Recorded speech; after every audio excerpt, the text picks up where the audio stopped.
जय श्री कृष्णा। राधे राधे। आप सभी का दिन शुभ और मंगलमय हो। प्रभु श्री हरि की कृपा आप पर सदा सर्वदा बनी रहे। आज आप सुनिए कार्तिक मास महात्म्य का 29वां अध्याय। इससे पहले आप सुनिए कार्तिक स्नान की कथा। कार्तिक माह के अंतिम 5 दिनों में पंचभिकु की कहानी प्रतिदिन आवश्यक रूप से सुननी चाहिए। तो आज पहले आप सुनिए पंचभिकु की कहानी और फिर आप सुनेंगे कार्तिक मास का अध्याय। किसी नगर में एक साहूकार था। साहूकार के एक बेटा और एक बहू थी। साहूकार की बहू कार्तिक माह आता तो वह रोज सुबह सवेरे उठती और गंगा जी में स्नान करती। साहूकार की बहू सुबह जल्दी जाते समय वह किसी भी पराये पुरुष का मुंह नहीं देखती थी। वहीं उसी नगर में एक राजा का बेटा भी सुबह सवेरे गंगा जी में स्नान करने के लिए जाता था। जब वह गंगा जी के तट पर पहुंचता और स्नान करता तो हैरान हो जाता कि मैं इतनी जल्दी उठता हूँ स्नान करने के लिए, लेकिन और कौन है जो मुझसे पहले उठकर स्नान कर कर चला जाता है। कार्तिक माह के 5 दिन ही बचे थे। एक दिन साहूकार की बहू तो स्नान करके वापस जा रही थी और उसी समय राजा का बेटा स्नान के लिए आ रहा था। आवाज सुनकर साहूकार की बहू जल्दी जल्दी से घर जाने लगी, लेकिन जल्दबाजी में उसकी माला मोजड़ी वहीं पर छूट गई। राजा का बेटा जब वहां पर आया तो उसने देखा कि यहाँ तो माला मोजड़ी गिरी हुई है। राजा के बेटे ने उसकी माला मोजड़ी उठा ली और सोचने लगा कि जिस स्त्री की यह माला मोजड़ी इतनी सुंदर है वह स्त्री कितनी सुंदर होगी। राजा के बेटे ने पूरे नगर में घोषणा करवा दी कि जिसकी यह माला मोजड़ी है वह 5 रात मेरे पास आएगी और फिर उसकी माला मोजड़ी वापस की जाएगी। साहूकार के बेटे की बहू ने जब यह सुना तो उसने कहलवा दिया कि मैं 5 रात आऊंगी, लेकिन किसी को साख भरने के लिए बैठा देना। राजा के बेटे ने वैसा ही किया। उसने एक तोते को पिंजरे में बंद किया और गंगा जी के किनारे एक पेड़ पर टांग दिया। बहू सुबह के समय गंगा स्नान के लिए आई और उसने पहली पैड़ी पर पैर रखा और बोली, हे कार्तिक के ठाकुर राई दामोदर, 5 पांडु छठे नारायण, भीखम राजा उस पापी को नींद आ जाए। और ऐसा कहते ही राजा के बेटे को नींद आ गई। उसके बाद बहू ने गंगा स्नान किया और वापस अपने घर पर जाने लगी तो तोते से बोली कि सुआ सुआ तेरे गल में डालूंगी हीरा, मेरी साख भरियो वीरा। तब सुआ बोला कि कोई वीरा भी कभी साख भरता है क्या? तो वह बहू फिर से बोली कि सुआ सुआ सुबह तेरे पग घालूंगी नेवर, साख भरियो मेरे देवर। तब सुआ ने कहा कि ठीक है भाभी, मैं तेरी साख रखूंगा। वह तो ऐसा कहकर चली गई। फिर जब सुबह हुई तो राजा का बेटा हड़बड़ाकर उठा और जल्दी से वहां पर स्नान के लिए आया और उसने सुआ से पूछा कि सुआ सुआ क्या वह आई थी? तब सुआ बोला कि हाँ आई थी। तब राजा का बेटा फिर से बोला कि सुआ सुआ वह दिखने में कैसी थी? तब सुआ बोला कि आभा की सी बिजली, होली की सी झल, केला की सी कामिनी और गुलाब का सा रंग था।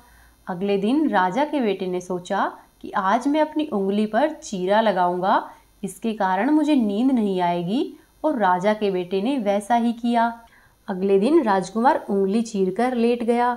जब अगला दिन हुआ तो साहूकार के बेटे की बहू आई और उसने पहली पैड़ी पर पैर रखते ही उसी तरह से भगवान से प्रार्थना की और भगवान की दया से राजकुमार को फिर से नींद आ गई।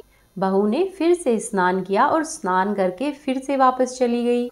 जब सुबह हुई और राजकुमार उठा तो वह दौड़कर फिर से तोते के पास आया और तोते से फिर से पूछा तो उसने फिर से वही सारी बातें दोहरा दी।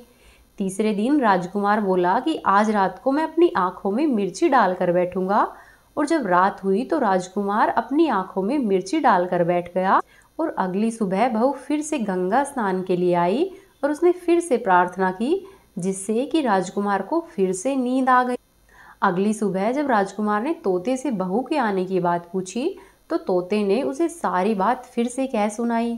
चौथे दिन राजकुमार सोचने लगा कि आज मैं बिना बिस्तर के ही बैठूंगा और रात को बिना बिस्तर के ही वह बैठ गया। जब बहू स्नान करने के लिए आई तो उसने फिर से भगवान से प्रार्थना की और राजकुमार को नींद आ गई। जब वह नहाकर जाने लगी तो आंखें बंद करके चली गई।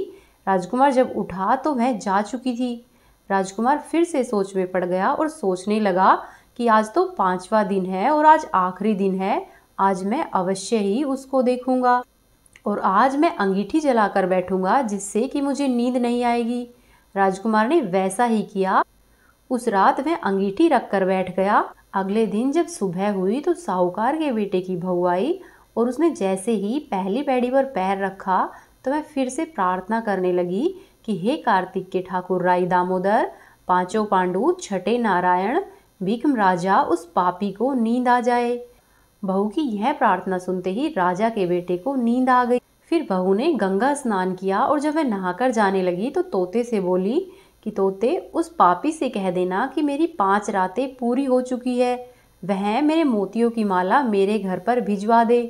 सुबह जब राजकुमार की आंख खुली तो उसने तोते से पूछा कि सुआ सुआ क्या वह आई थी? तो तोते ने कहा कि हाँ वह आई थी और उसने अपनी माला अपने घर पर मंगवाई है। यह सुनकर राजकुमार सोचने लगा कि वह तो सत की थी, तभी तो भगवान ने उसका सत रखा है। कुछ समय के बाद राजकुमार को कोढ़ हो गया। राजा ने बहुत से इलाज करवाए लेकिन उसका कहीं भी इलाज संभव नहीं हुआ। तब राजा ने अंत में हारकर ब्राह्मण को बुलवाया और ब्राह्मण से पूछा, हे ब्राह्मण देव, मेरे बेटे का शरीर क्यों जल रहा है? तब ब्राह्मण ने विस्तार से सारी बात राजा को कह सुनाई। तब ब्राह्मण ने कहा कि हे राजन, इसने पत्नीव्रता स्त्री पर बुरी नजर डाली, इसी के प्रभाव से यह इस रोग से पीड़ित हुआ है।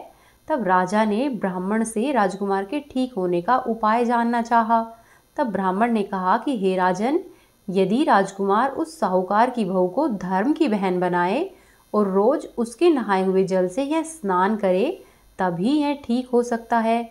राजा साहूकार की बहू की माला लेकर साहूकार के घर गया और बोला कि यह माला आपकी पुत्रवधू की है, इसे ले और आपकी बहू के नहाए हुए जल से मेरे बेटे को नहला दे। तब साहूकार बोला कि हे राजा, वह तो किसी पराये पुरुष का मुंह तक नहीं देखती, तो वह अपने नहाए हुए जल से इसको कैसे नहाने देगी? तब राजा बोला कि हे साहूकार, हमारी लाज अब आपके हाथों में है। राजा के बहुत बार विनती करने पर साहूकार ने कहा कि हे राजन, इसका एक उपाय है, आप ऐसा कीजिए, राजकुमार को नाली पर बिठा दीजिए, जब बहू ऊपर नहाएगी तब नीचे इस नाली के पानी से आपका पुत्र नहा लेगा। राजा ने वैसा ही किया, राजकुमार को नाली के नीचे बिठा दिया और फिर कुछ समय के बाद राजा के पुत्र का शरीर फिर से पहले की ही तरह हो गया।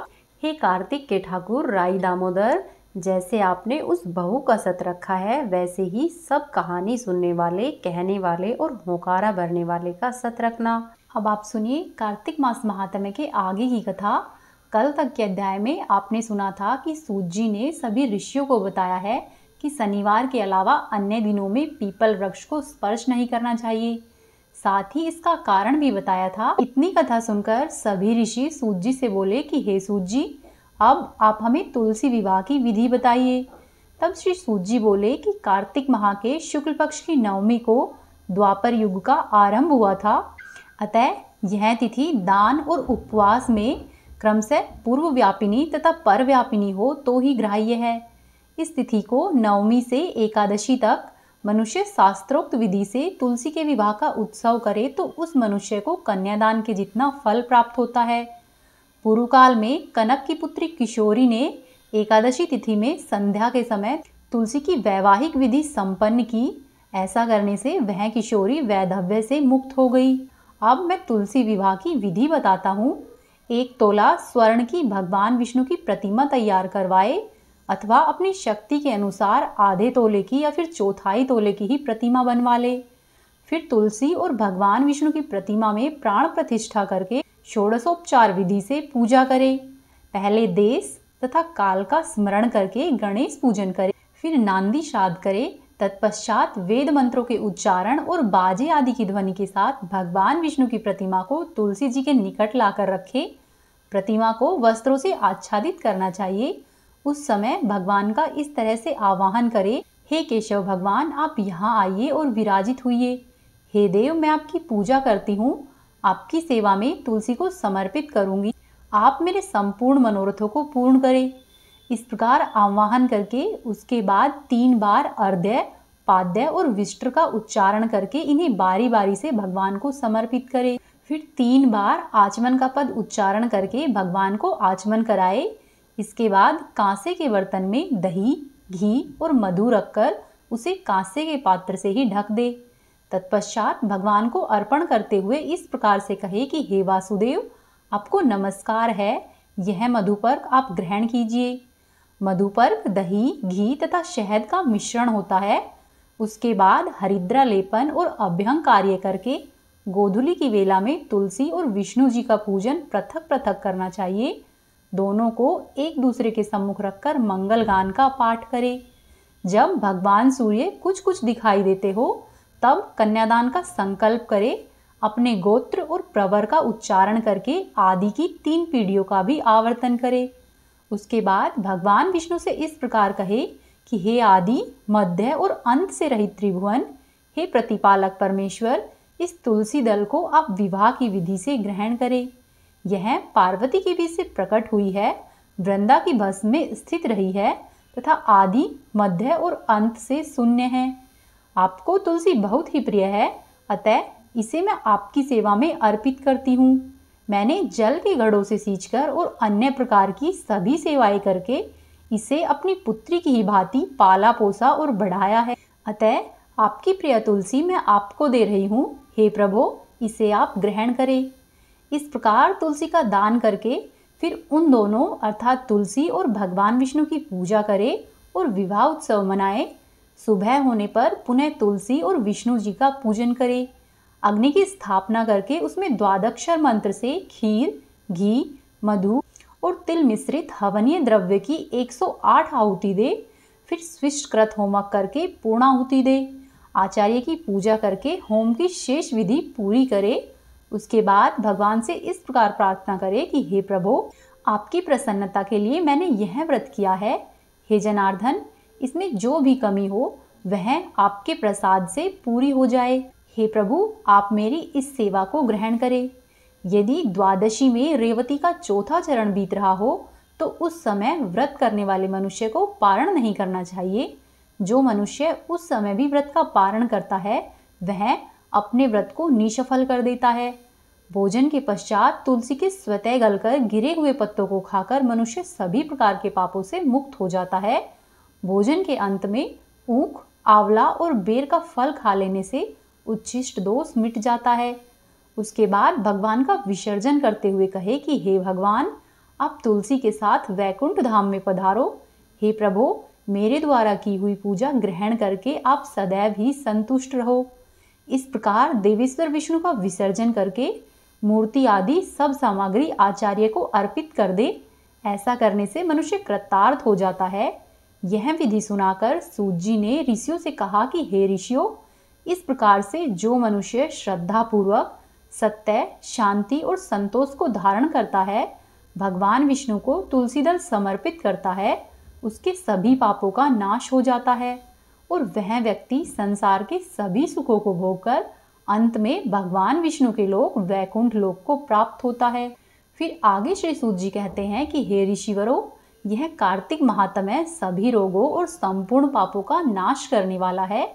जो मनुष्य इस महात्म्य को भक्ति पूर्वक पढ़ता है और जो सुनकर इसमें बताई हुई बातों का श्रद्धा पूर्वक पालन करता है, वह मनुष्य सभी प्रकार के पापों से मुक्त होकर भगवान विष्णु के लोक में जाता है और अंत में भगवान विष्णु का प्रिय होता है।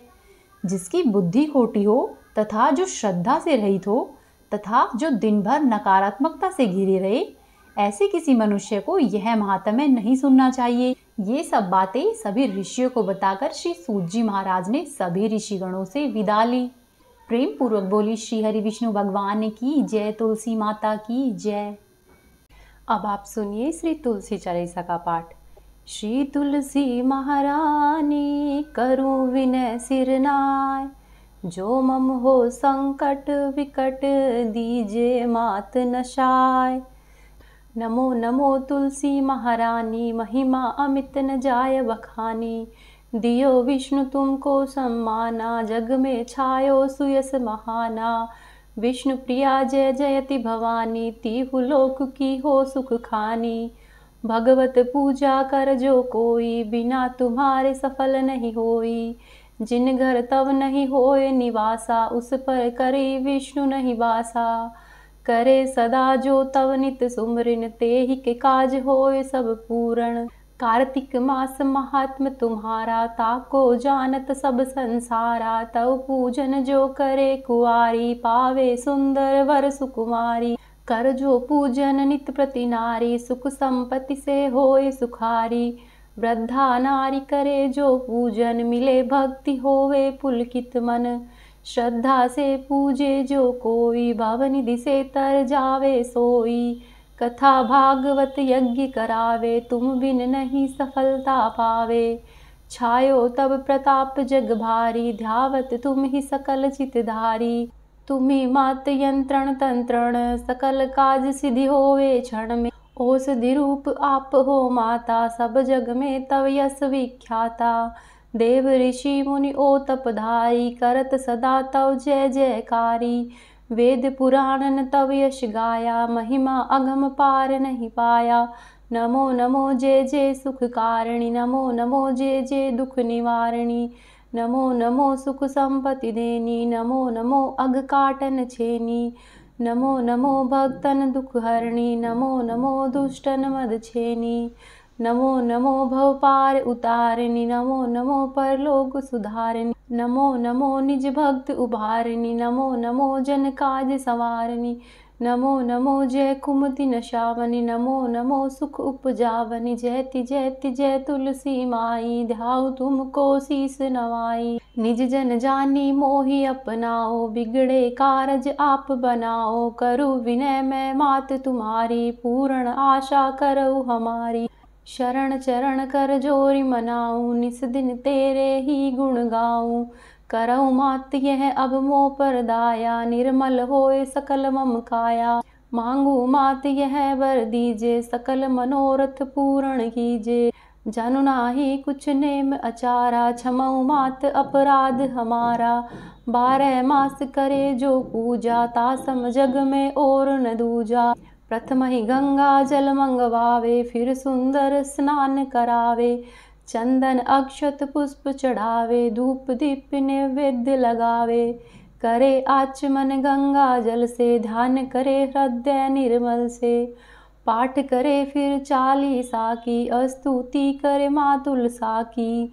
यह विधि पूजा करे हमेशा, तन नहीं ताके रहे कलेशा। करे मास कार्तिक का साधन, सो नित पवित्र सिद्ध हुई जाही। है यह कथा महासुखदाई, पढ़े सुने सो भव तर जाई।